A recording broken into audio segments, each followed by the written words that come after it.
Good afternoon, ladies and gentlemen.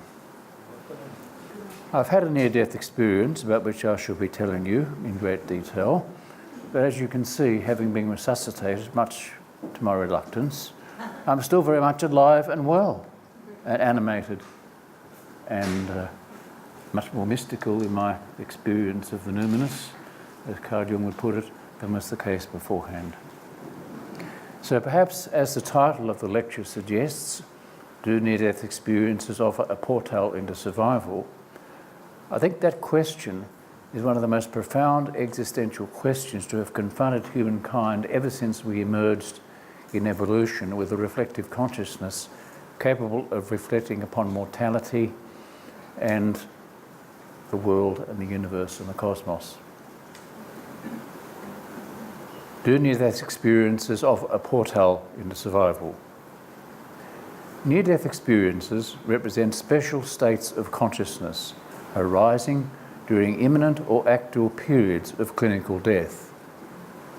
These states of heightened awareness with mystical elements are among the Kuhnian anomalies for materialist science and dogmatic physicalism, while providing, I believe, intimations of post-mortem survival and self-continuity, as well as the existence of a non-local consciousness independent of neural processes. It is also beyond space and time. This paper will present a case based upon extensive ongoing empirical research that the reported phenomenology or subjective experience during periods of near or actual clinical death characterized by cardiac arrest and absence of all electrical activity in the brain do indeed offer a portal into survival while contributing to a scientific revolution in understanding the nature of the mind-matter relationship. More specifically, materialist neuroreductionism, which I once held to as a credo, needs to be replaced with a dual aspect monist position in which an underlying ontological holistic domain becomes, via symmetry breaking, an epistemic relationship of complementarity between mind and matter. I shall explain some of those technical terms during the lecture. The alternative non-physicalist position, known as ontological idealism, also attempts to counter dogmatic physicalism while regarding non-local consciousness as fundamental and causal with respect to everything, including the material world. The paper concludes with an outline of evolutionary panentheism, which is a form of mystical theology implicit in the later essays of Carl Jung himself, particularly volumes 9 and 11, and in the evolutionary theology of the Jesuit paleontologist Pierre de Chardin, with its concept of a noosphere culminating in an omega point or divine focus of mind. The noosphere is simply a global membrane of consciousness for which the internet provides a kind of nervous system. By way of introduction, I want to explain Kuhnian anomalies and why I believe the dominant paradigm of scientific materialism is in a quicksand, toppling and about to collapse. In his book, The Structure of Scientific Revolutions, 1996, Thomas Kuhn describes anomalies as phenomena which consistently resist explanation within particular scientific theories. With respect to Kuhnian anomalies which challenge dogmatic physicalism, Kelly, who's one of the co-authors of a book called Beyond Physicalism, lists 9 principal mental and psychophysical phenomena which he regards as firmly established or empirically probable and yet quite beyond the explanatory reach of conventional physicalism, which is really a doctrine about what nature must be, rather than an explanation of it. A doctrine about what nature must be, an ideology, rather than being an explanation of it, which is the business of science. In what follows, I shall consider primarily the evidence for near-death experiences, now reported by millions of people to very eminent medical practitioners. Post-mortem survival, which I consider to be a related phenomenon, mystical states involving non-local or cosmic consciousness, as well as completing quantum mechanics. In this meaningful connection, I shall be referring to the contributions of Nobel laureate physicist Wolfgang Pauli, who collaborated with Carl Jung between 1932 and 1958, and physicist Henry Stapp, who contributed a chapter to the Beyond Physicalism volume. A dogmatic physicalist framework necessarily rules out any possibility of post-mortem survival. Death just means extinction and disintegration, or self-continuity beyond death, as the defenders of metaphysical materialism insist. And I think here particularly the prophets of the new atheism, such as Richard Dawkins, Daniel Dennett, Susan Blackmore, and others of like fame. Conversely, the existence of consciousness independent of brain processes and directing cosmic evolution would entail the continuity of the self and consciousness beyond death. And I think our last speaker was also talking in his own way about continuity in the form of reincarnation. So we're on the same page in a way, along talking a slightly different language. Hence, the self does not die. We retain our sense of self-identity. And in my NDE, which I'll be telling you about, that sense of identity was really magnified and expanded. Hence, the self does not die, as Titus Rivas et al. Argue in their 2016 book, The Self Does Not Die, Verified Paranormal Phenomena from Near-Death Experiences, which explores verified paranormal phenomena from such experiences. In fact, more than 100 often first-hand accounts of perceptions during NDEs were later verified by independent sources, including medical specialists of the caliber of people like Professor Bruce Greyson at Virginia University, among many others. Oh, and Pim van Lommel, of course. Now, as a Jungian, dare I say, the restoration of psyche would have profound implications for such panentheistic theologies as that of Teilhard de Chardin, one of my heroes, whose work was influenced by the philosophies of Baruch de Spinoza, the prototypical dual-aspect monist thinker, and process philosopher Russell North Whitehead. Now, Teilhard himself was well aware of the menace of metaphysical materialism. In his magnum opus, The Phenomenon of Man, Teilhard wrote, slide 2, omega point. Teilhard wrote, "The radical defect in all forms of belief in progress, as they are expressed in positivist credos, is that they do not definitely eliminate death. What is the use," he asks, "of detecting any sort of detecting a focus of any sort in the van of evolution, if that focus can and must one day disintegrate? To satisfy the ultimate requirements of omega, it must be independent of the collapse of forces with which evolution is woven." Independent of the collapse of forces with which evolution is woven. Teilhard, even more brazenly perhaps, expresses the same view in The Future of Man. He rejects the Marxist notion of a culmination in an eventual state of collective reflection and participation in which the individual becomes one with or subsumed into the whole social system, like ants in an ant nest. Teilhard wrote, and I quote, "A world culminating in the impersonal can bring us neither the warmth of attraction, love, nor the hope of irreversibility or immortality, without which individual egotism will always have the last word strutting the world stage, as several contemporary world leaders exemplify with their malignant narcissism, potential for destructiveness, and to an alarming degree, they're a threat to the earth." The dynamic role of us as human observers was emphasised by Niels Bohr and other founders of quantum mechanics in statements such as, "In the great drama of existence, we are ourselves both actors and spectators." Actors and spectators. Actors on the basis of our reflective consciousness, actors in completing quantum mechanics, actors in directing the whole future of cultural or cosmic evolution. Such reflective consciousness, then, is an anomaly for dogmatic physicalism, as are near-death experiences and post-mortem survival.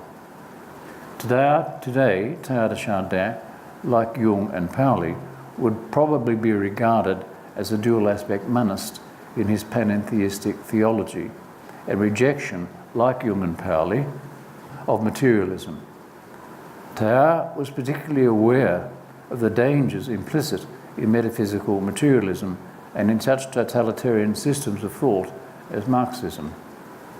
After all, the battle cry of the Marxist manifesto was world domination on the basis of the creed of dialectical materialism, with no room for God or any sense of the numinous or mystical. I don't think Todd liked Marx very much. Panentheism is composed of the Greek words pan, meaning all, on, meaning in, and theos, meaning God. Theos being the root term, of course, of theology. It is actually the belief that God includes and interpenetrates the universe, immanence, while being more than it, transcendence. Now, don't be too frightened. I'll be explaining the meaning of those terms later in the lecture, and in particular in reference to a paper published by Jungian scholar Roderick Mayne from Essex University in the Zygon Journal, 2017. Now to come to a definition of the nature of near-death experiences before I actually share with you my own. I now outline some phenomena which may constitute serious Kuhnian anomalies for physicalism as a scientific worldview. It's on the verge of collapse. The Dutch cardiologist Pim van Lommel, in his book Consciousness Beyond Life, The Science of the Near-Death Experience, 2010, has provided an extensive review of both the phenomenology and the verifiable physical conditions which appear to be necessary conditions for the experience of NDEs. Pim, with whom I've corresponded quite extensively, writes that lucid consciousness can be experienced independently of the brain and body, and of what he describes as compelling evidence that the NDE actually occurs during the period of a clinical death and not shortly before or after the cardiac arrest. Zealous skeptics such as Susan Blackmore continue to debunk NDEs using these objections even after their extensive refutation by researchers. Van Lommel, in fact, refers to the conclusions of psychiatrist Bruce Greyson at Virginia, intensive care physician Sam Parnia, and neuropsychiatrist Peter Fenwick, with whom I did a Skype interview earlier this year, regarding the apparent paradox of lucid consciousness during cardiac arrest and loss of brain function. Quoting Sam Parnia and Peter Fenwick, Pim writes, slide 3, NDE during unconsciousness. The data suggest that in the cardiac arrest model, the NDE arises during unconsciousness. Now, this is a surprising conclusion. Why? Because when the brain is so dysfunctional that the patient is deeply comatose, the cerebral structures which underpin subjective experience and memory must be severely impaired. In fact, complex experiences such as are reported in the NDE should not arise or be retained in memory later to be reported. In fact, such patients would be expected to have no subjective experience whatsoever, as those cerebral modules which generate conscious experience and underpin memory are impaired by cerebral anoxia. And in that connection, I might share with you as a quick aside my memory that I was an expert witness at the infamous Chelmsford inquiry, which took to court the first medico-legal case in Australia, psychiatrists who inflicted anoxic brain damage on patients and often death with undue doses of insulin chemotherapy and massive doses of electroconvulsive therapy. We won the case. Perhaps most fundamental to the understanding of NDEs is the mystical and non-local character of the phenomenology of the reported experiences. Referring to Bruce Greyson, Van Lommel writes, "Near-death experiences are profound psychological events with transcendental and mystical elements, typically occurring to individuals close to death or in situations of intense physical or emotional danger. However, crucial to undermining dogmatic physicalism is the evidence that such mystical and self-transformative experiences actually occur during cardiac arrest and an absent or flat EEG, indicating a lack of electrical activity in the brain. Now, according to materialist doctrine, such phenomenological experiences will be regarded as absolutely impossible under these circumstances, as, of course, with post-mortem survival. Richard Dawkins will be delighted with it. On pages 14 and 15 of his book, Van Lommel notes that neuropsychiatrist Bruce Greyson actually reduced the constituent parts of the NDE to 16 elements grouped into 4 clusters, specifically cognitive, affective, paranormal and transcendental. Slide 4, NDE elements. The cognitive component includes losing one's sense of time, having accelerated thoughts, the life review and preview, and the possibility of universal knowledge or cosmic wisdom. The affective component covers feelings of peace, joy, ecstasy, cosmic unity, and the perception of inclusion in a brilliant and non-blinding light. I'll just pause here briefly to note that Hildegard of Bingen, one of the great mystics in Europe, actually referred to experiencing an inner light far greater, whose brilliance was far greater than the external sun, but non-blinding. And she returned from each experience, though at the age of 80, feeling like a young girl. I just thought I'd throw that in. The paranormal component may include a hyper-acute auditory and visual sense, the conscious experience of remote events, premonitions and prophetic visions, and an out-of-body experience. The transcendental component involves travelling to an unearthly realm, meeting or sensing the presence of a mystical being, like the being of light, seeing and communicating with deceased persons or religious figures, and reaching a border. Of course, when people cross the border, they don't return to life. They are not resuscitated. The affective and transcendent components were reported most frequently, the paranormal and the cognitive components less often. Greyson actually uses a scale of 0 to 32 to quantify the depth of reported NDEs, scores above 6 indicating an authentic NDE. I mean, Bruce Greyson and his colleagues are very scientifically minded and statistically sophisticated, so they actually use factor analysis to cluster the elements. Now I'll come to my personal NDE, leading into it with a description of the medical circumstances in which it occurred. Harold Appmansparker, who has a double doctorate in quantum physics and archetypal depth psychology, in 2007 in the Mind and Matter Journal, referred to near-death experiences which transcend the individual in a transpersonal sense. Indeed they do. My personal NDE occurred during severe complications following triple bypass coronary surgery on August the 1st, 2005.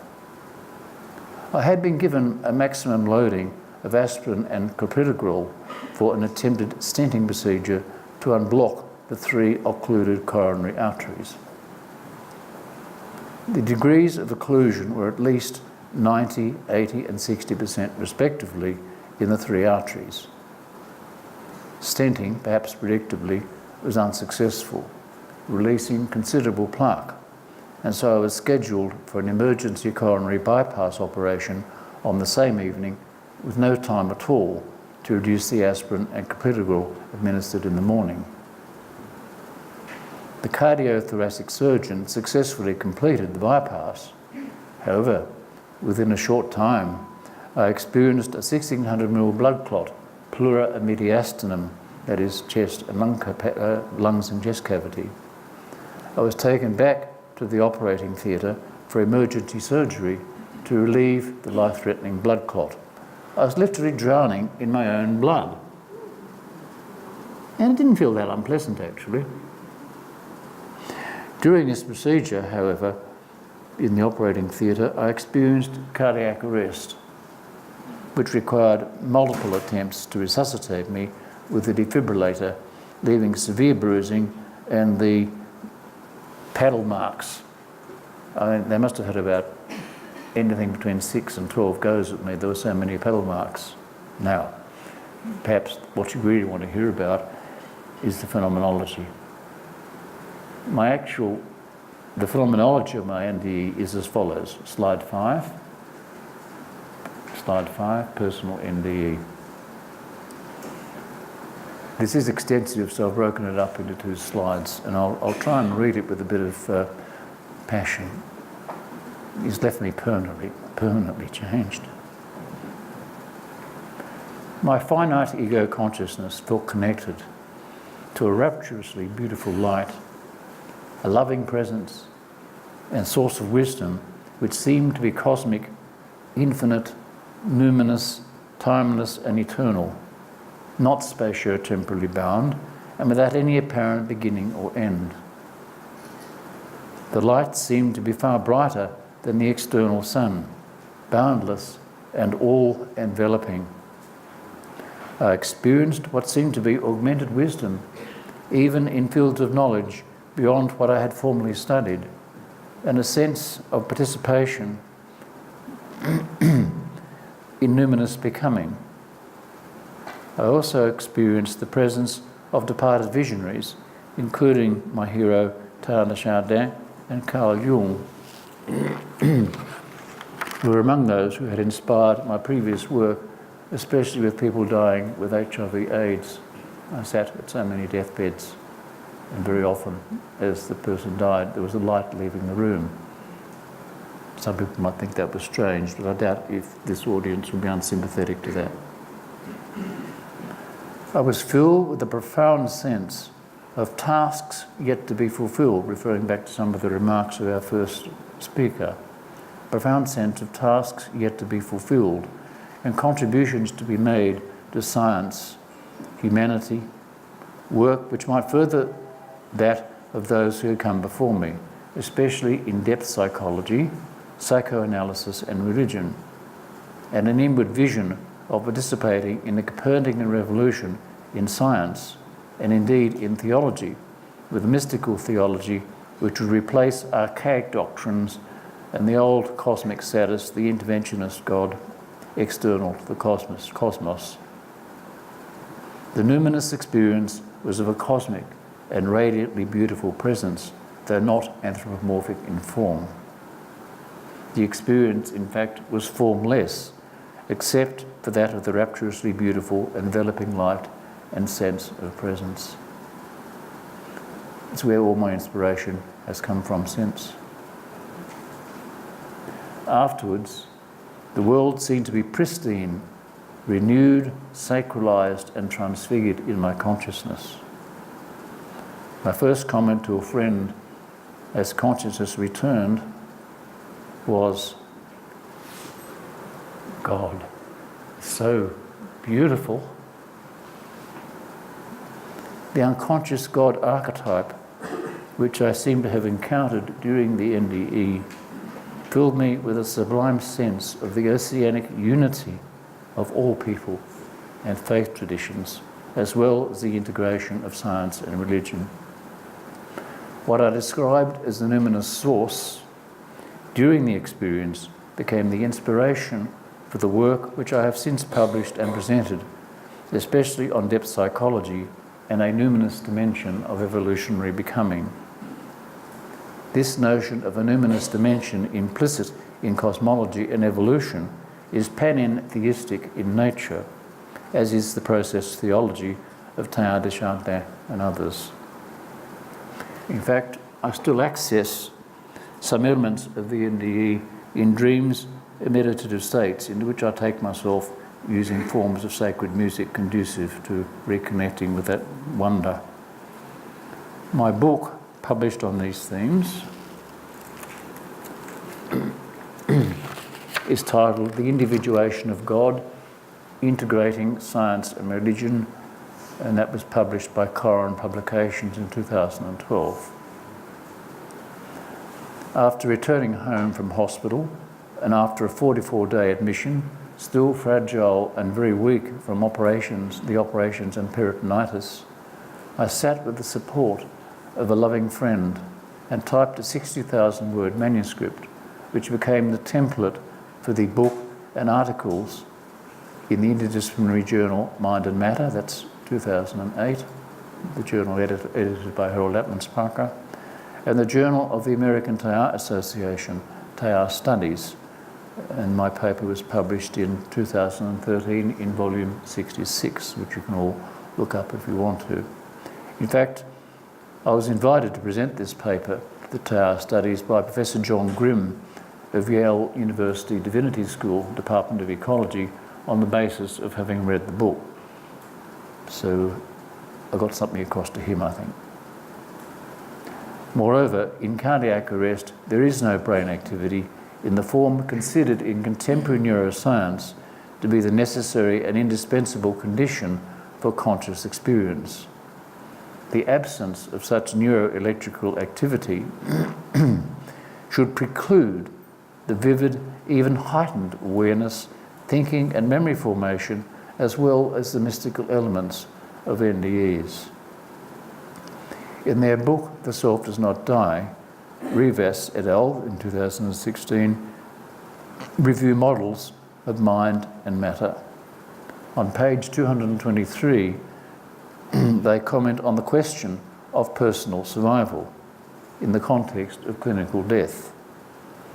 Referring to the work of intensive care physician Parnia, they write, slide 7, actual death experiences.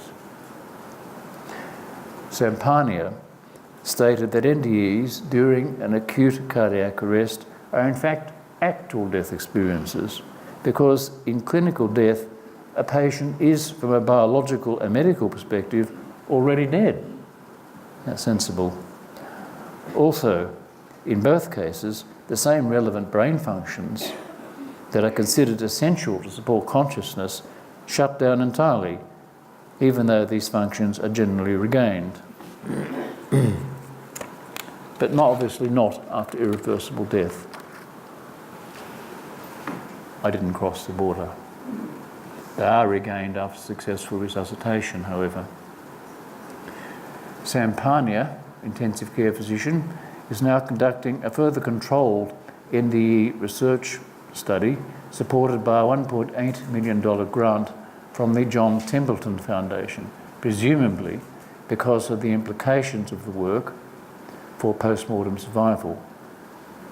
Rivas et al., who have adopted a dualist interactionist ontological framework with regard to the brain, consciousness or mind-matter relationship, express a strong belief in personal survival, as do I, encapsulated in the following statement on page 226 of their book, slide 8.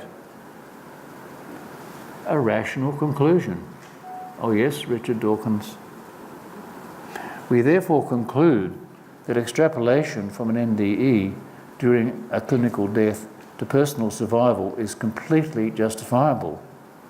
In other words, the presence of personal consciousness during a cardiac arrest implies that humans can expect personal survival after irreversible death. And again, I refer back to the valuable contribution of the last speaker on reincarnation. I mean, that's a related field of research, but very compatible with what I'm talking about here. This is not irrational, utterly arbitrary wishful thinking, but rather a rational conclusion. What a scandal for the materialists. I want to outline a little of the position in the philosophy of mind known as dual aspect monism, particularly that developed by Jung and Pauli in their collaboration. The framework of the Jung-Pauli variant of dual aspect monism emerged from Pauli's knowledge of the principles of quantum mechanics, especially the notion of complementarity, which Pauli actually wanted to extend beyond physics to explain other dualities, including that between mind and matter, science and religion. Slide 9, complementarity. In Pauli's own words, it would be most satisfactory if physis and psyche could be conceived as complementary aspects of the same reality. By way of definition, Harold Happmansparker adds, two or more descriptions are complementary if they mutually exclude one another and yet are together necessary to describe the phenomenon exhaustively. This notion excludes reductionism of either an idealist or materialist nature, while being necessarily incompatible with dogmatic physicalism and scientific materialism. In conjunction with complementarity, and just as important for ontology, slide 10, quantum holism. Pauli regarded the analogy from quantum holism or quantum non-locality, which matched perfectly with Jung's conception of a basic reality which does not consist of parts, but is one unfragmented whole, and he referred to it as the unus mundus, which is simply the Latin for one world. Starting with the psychophysically neutral reality, aspects such as the mental and the physical are generated by symmetry breaking or decomposition of the whole. As Happmansparker notes in his 2014 paper, and I quote, "This is a decisive difference from the neutral monism a la Bertrand Russell, where the aspects are created by composing psychophysically neutral elements." David Chalmers does the same thing. While composition entails that the mental and the material are reducible to these elements, the decompositional approach renders reduction to the whole impossible. Reduction to the whole impossible. Dual aspect monists then tend to embrace a metaphysical and ontological interpretation of the underlying psychophysically neutral domain. Thus, in the Jung-Pauli variant of dual aspect monism, slide 11, unus mundus, the mental and the physical are manifestations of an underlying psychophysically neutral holistic reality called unus mundus, whose symmetry must be broken to yield dual complementary aspects.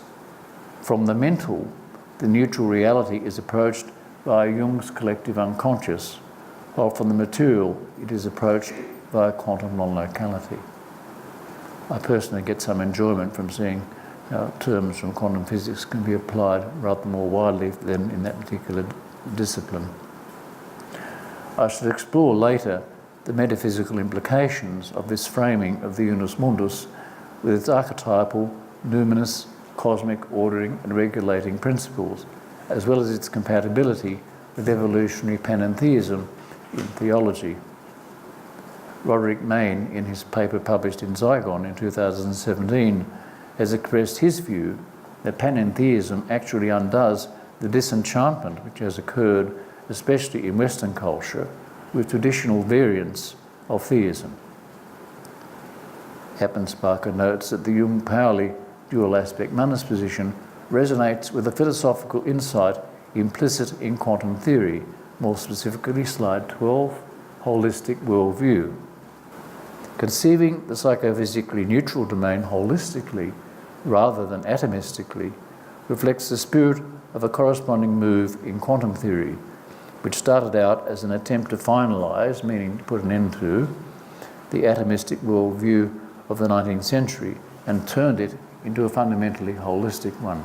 That's one of the profound implications of the quantum revolution. The old classical mechanistic science of Newton was replaced or became a special case of a much broader theory which was holistic. Writing with physicist David Bohm's implicate order and active quantum information in mind, philosopher Pavel Kuhnian has summarised the shift from the atomism of classical mechanistic physics to the holism characteristic of the quantum revolution. Kuhnian wrote, slide 13, the implicate order, many of you will know about this from having read David Bohm's work, the implicate order. With quantum physics, the whole scheme of philosophical atomism is challenged, and one is forced to consider some radically holistic basic principles. In the context of Bohm's implicate order, mind and matter are analogous to non-locally connected or entangled quantum systems. By bringing the implicate into form, Bohm's active information as the link between mind and matter can be seen to be very much in accordance with the archetypal ordering principles in the Jung Pauli scheme. And remember that to Jung, the archetypes were cosmic and timeless. In his paper, Dreams and Fantasies of a Quantum Physicist, Carl von Mayen refers to Pauli's notion that consciousness is the late-born offspring of the unconscious soul. Now that's very interesting, because the ontological idealists regard consciousness as a pre-existing and prior reality, and the antecedent and cause of all subsequent manifestation, including the material universe. So the notion that consciousness is a late-born offspring of the unconscious soul is, I think, much more compatible with evolution and with our role in it. Slide 14, metaphysical reality. Insofar as the psychophysical neutral reality is of an ontic nature, it has a clearly metaphysical flavour. But it must not therefore be understood as a thought construct lacking actual existence. Metaphysics, taken seriously in the sense of Pauli and Jung, refers to a kind of reality more substantial, more material, as it were, than everything that physics and psychology would characterise as real. How remarkable. Appman, Sparker and von Mayen, in the 2011 edition of Mind and Matter, both use the German word unanschaulich to characterise archetypal symbols indicating an objective order of the cosmos of which humanity is part, but which also transcends humanity. Pretty mystical. Such formulations concerning the complementarity or entanglement of mind and matter imply the rejection of both physicalism and ontological idealism as perspectives which explain the origin of mind and matter as fundamental dimensions of reality. Hence, in the Jung-Pauli dual aspect position, physical and mental manifestations of the unus mundus arise in correlation due to the joint ordering archetypal factors. Neither can be eliminated nor reduced to the other, as occurs in both ontological materialism and ontological idealism, which I'll be explaining in a moment. The unus mundus, then, means precisely what Jung and Pauli intended, that is to say, an undivided whole.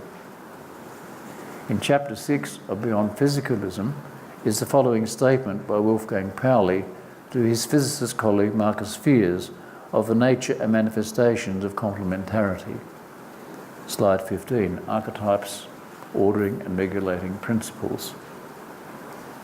Pauli writes, the ordering and regulating must be placed beyond the distinction of physical and psychic, as Plato's ideas share the notion of a concept and a force of nature. They create actions out of themselves. I'm very much in favour of referring to the ordering and regulating factors in terms of archetypes, but then it would be inadmissible to define them simply as contents of the psyche. Yes, slide 16, please. The mentioned in the images, dominant features of the collective unconscious of Jung are rather psychic manifestations of the archetypes, which, however, would also have to put forth, create, condition, anything law-like in the behaviour of the corporeal or material world. The laws of this world would then have to be physical manifestations of the archetypes. Each law of nature should then have an inner correspondence and vice versa, even though this is not always visible today.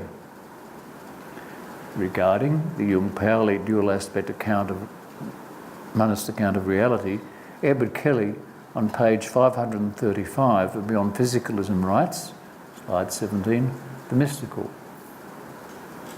My God, a scientific treatise, and we have a whole section on the mystical. It is an atypical dual aspect monism in that a third term, the unus mundus, both generates and mediates between the two derivatives. But this third term, with its cosmic reach, also operates in a manner to Henry Stapp's nature or panentheism's supreme being, and is the crucial factor in the production of the anomalous psychophysical correlations. This model also specifically makes room for the mystical with its conception of acategorical states. Good on it. The other serious contender for the position of an ontology which restores consciousness as a fundamental dimension of reality is the contemporary notion known as ontological idealism. It would perhaps be more accurate to refer to ontological idealism as positing that consciousness is the fundamental, antecedent, pre-existing, and causal origin of the entire universe and material world, as it rejects dualisms which regard both mind and matter as equally fundamental. With all due respect, I think that is misguided. I'll just make a few brief comments on, by way of definition really, of ontological idealism. Ontological idealism is the ontological framework in which an antecedent consciousness is fundamental and causal with respect to the material world. This consciousness is thought to be situated at the source of all subsequent manifestation, and as such functions similarly to commonly held or very traditional notions of God. Insofar as ontological idealism can be connected to an evolutionary disclosure of the divine with which embodied human beings are co-conscious and have a fundamental identity, the solipsistic temptation to succumb to reductionist idealism can perhaps be avoided. Maybe.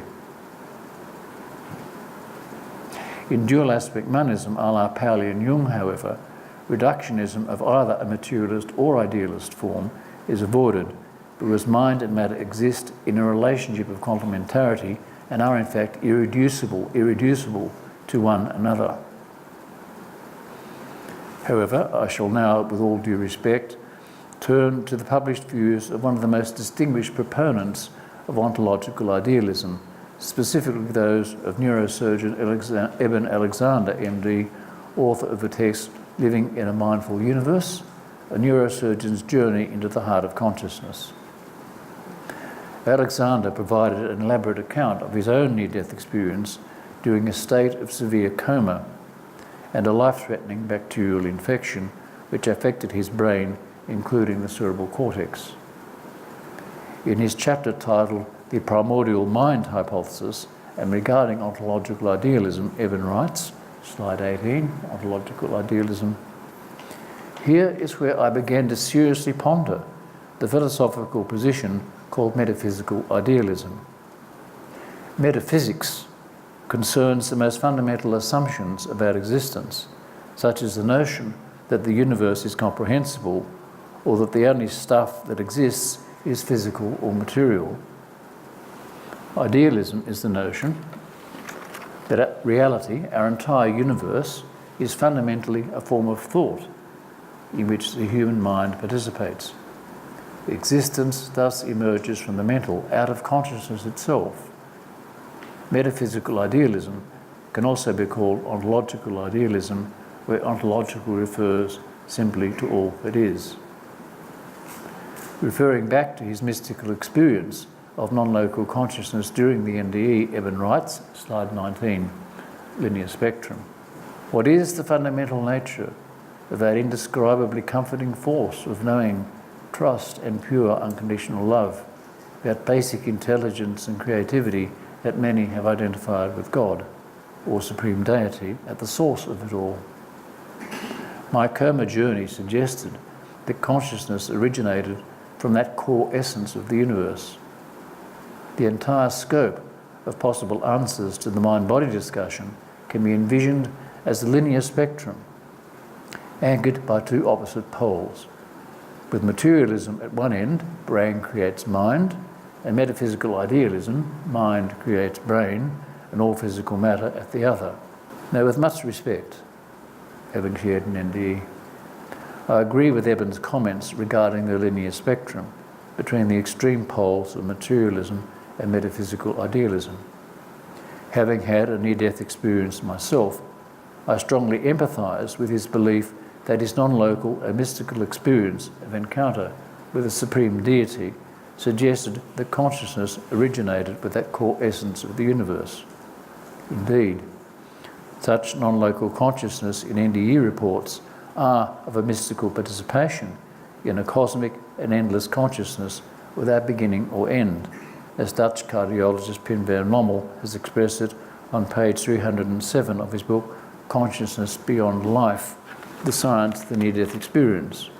However, although the NDE occurs during a period of clinical death, cardiac arrest and a flat EEG, from which the patient can still be resuscitated, I do not believe that the non-local and mystical aspects of the experience necessarily imply that either the material universe is created by cosmic consciousness or that the mind is the only fundamental reality which creates and exists at the source of all manifestation.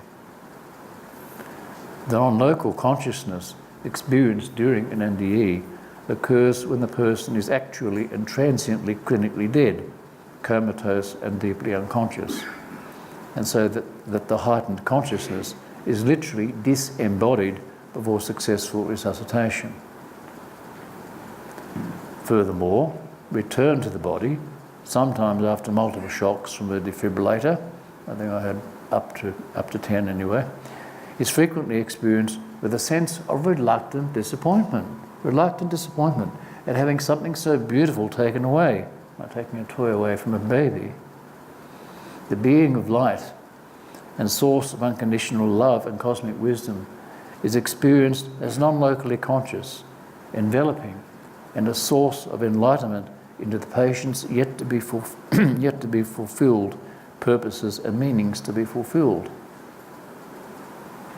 Ontological idealism, on the other hand, asserts that consciousness is the source even of the material world, mind creates brain, which risks denying the existence even of our own embodiment, not to mention the incarnation of the divine, which is so integral to theology in the West, and to that particularly of Todd, who writes about a continuing incarnation and of a numinous dimension of reality existing in and working through us.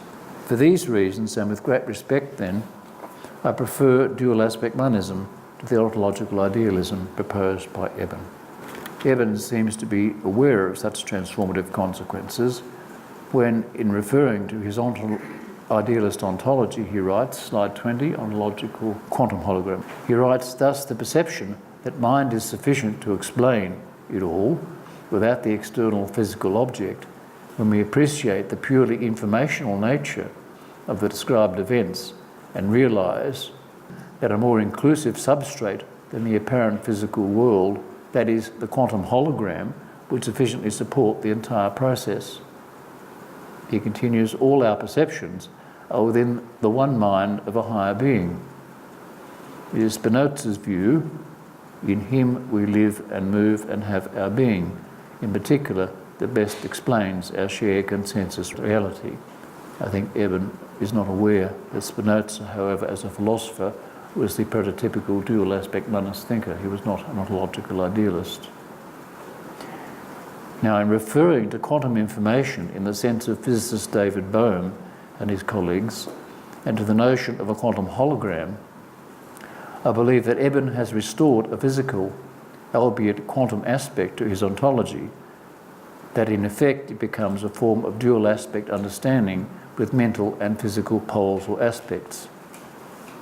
David Bohm's implicate order, from which mind and matter emerge through unfoldment, is analogous to the Jung and Pauli concept of the underlying reality of the unus mundus, from which mind and matter emerge via symmetry breaking as epistemic complementary dual aspects.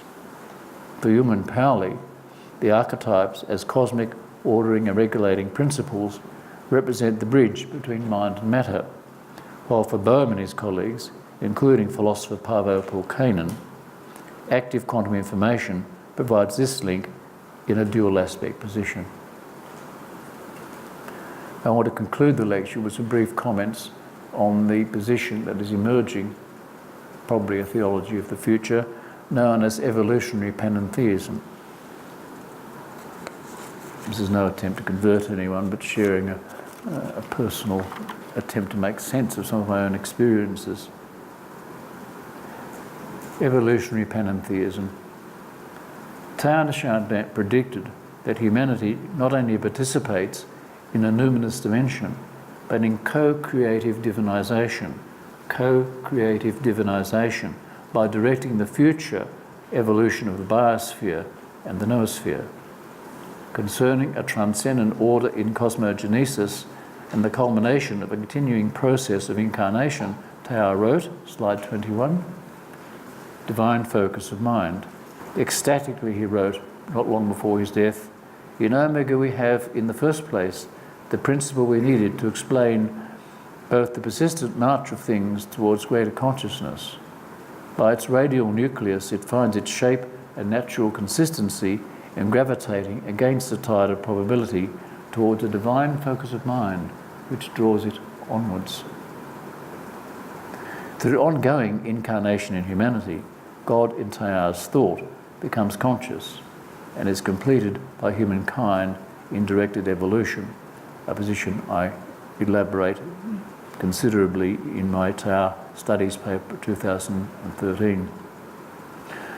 Now, although he probably never explicitly embraced panentheism as a Jesuit paleontologist, after all he had already been silenced, I believe that his theology could accurately be described as panentheistic. I now turn, in conclusion, to panentheism as a new theological paradigm in which science and spirituality could perhaps be reconciled. In evolutionary panentheism, the Deus implicitus or implicit God becomes in and through humanity a Deus explicitus or explicit God. Panentheism is grounded on a few fundamental principles. First, evolution is a fact. Evolution is a fact which becomes conscious of itself through humanity. As someone also wrote, consciousness is the mirror the universe has evolved to reflect upon itself and in which its very existence is revealed. Rather profound. Second, our universe is constituted by a world transcending supernature, whether known as God, Buddha nature or Allah. And third, human beings have a fundamental identity with that supernature. Of course, that's the meaning of the incarnation. Just to narrow the focus a little, I want to conclude by talking a little about panentheism in Jungian thought, with particular reference to the contributions of Roderick Mayne, who heads up a department of Jungian psychoanalysis at Essex University. Mayne, 2017, elucidates the nature of divine transcendence by exploring Jung's notion of a cosmic God archetype in the collective unconscious. Mayne observes that, slide 22, Jung's signature concept. Wow.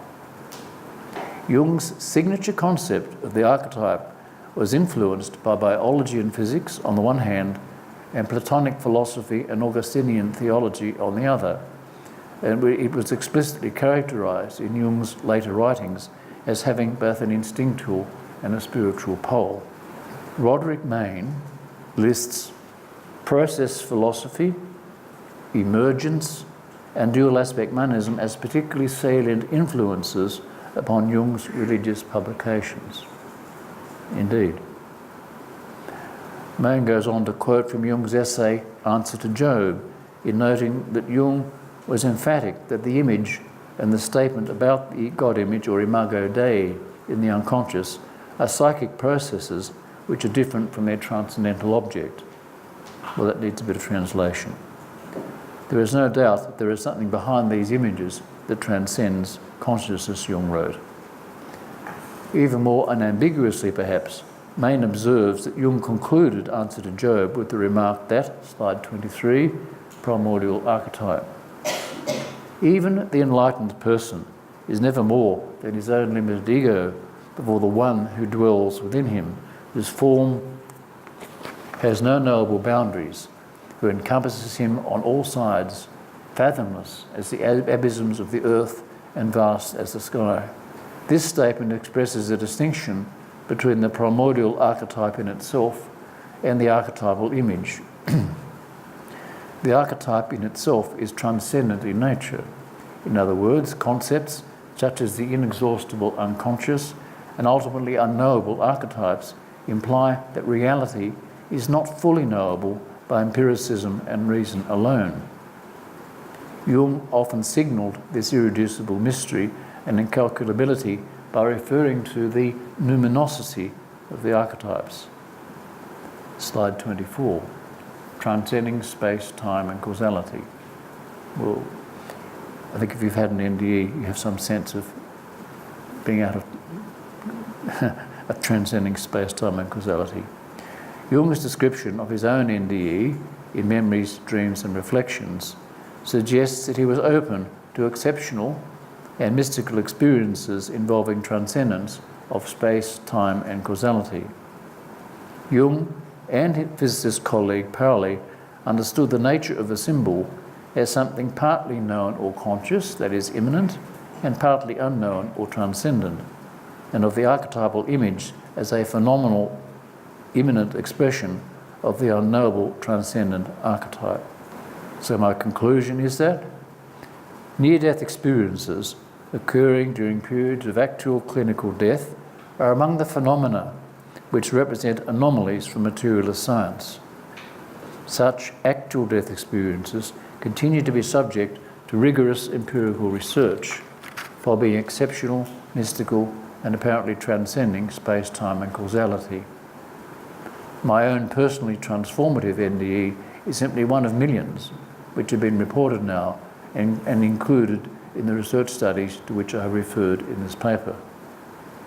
Sufficient evidence exists then to suggest that such mystical experiences probably do provide a portal into post-mortem survival, and that of course may take the form of reincarnation or assume some other form. Thank you all very much for your attention.